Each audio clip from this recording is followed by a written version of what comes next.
5 issues के ऊपर चर्चा करके आए हैं। एक तो जल भराव में, जो आज भी हरियाणा में 12 डिस्ट्रिक्ट इफेक्टेड हैं, जहां आज भी खेतों में पानी खड़ा है, किसान अगली फसल भी नहीं बो सकता, उनको ना कोई मुआवजा और ना ही कोई आश्वासन पानी निकालने का, और ना ही कोई अगली फसल में उनको कंपनसेट करने की बात कही।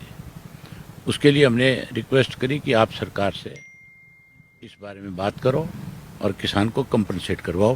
पंजाब की सरकार ने किया है, हमें भी करवाना चाहिए, करना चाहिए। दूसरा मुद्दा जो था खिलाड़ियों का, जो 2 बच्चे मरे, उनको 5-5 लाख रुपए का कंपनसेशन दे करके सरकार अपने आप को कहीं बचाना चाहती थी। हमने कहा कि उसको शहीद का दर्जा मिले और जो शहीद को फैसिलिटीज़ मिलती हैं वो सारी उन बच्चों के परिवार को भी मिलनी चाहिए। तीसरा, धान घोटाला जो हुआ, उस पर चर्चा करी, उस पर हमने उनको डिटेल से बताया कि कहाँ कहाँ से धान आया है। आपके बिहार से आया, बंगाल से आया, यूपी से आया। उस बात पे भी उन्होंने संज्ञान लिया और अपने सेक्रेटरी को उसी वक्त कहा कि मुझे पूरा पैरा बना करके दो ताकि हम इस पर कोई एक्शन लें।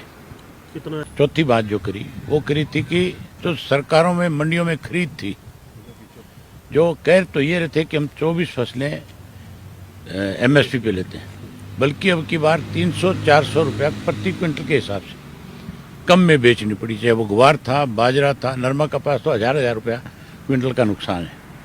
और उसके साथ धान में तो निरी लूट थी। ये सारी बातें हम उनके सामने रखी। उन्होंने बाकायदा हमें आश्वस्त किया कि मैं आपकी बात से सहमत हूँ।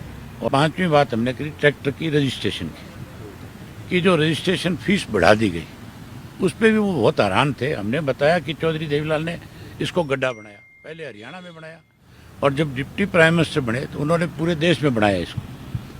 अब तक पूरे देश में ट्रैक्टर गड्ढा है। बीच में बीजेपी की सरकार ने इसको कॉमर्शियल व्हीकल बनाने की कोशिश करी। हम गडकरी जी से मिले थे और वो हमारी बात से सहमत हुए। उन्होंने उसी वक्त अपना फैसला जो किया, आदेश जो था वो वापस लेने का काम किया। अब इन्होंने 10 गुना रजिस्ट्रेशन फीस की वृद्धि कर दी, तो उस पर भी बड़े हैरान थे कि इस तरह से कैसे बढ़ाया जा सकता है। उसके लिए भी उन्होंने हमें आश्वासन दिया है कि मैं ज़रूर इस बारे में विस्तार से सारी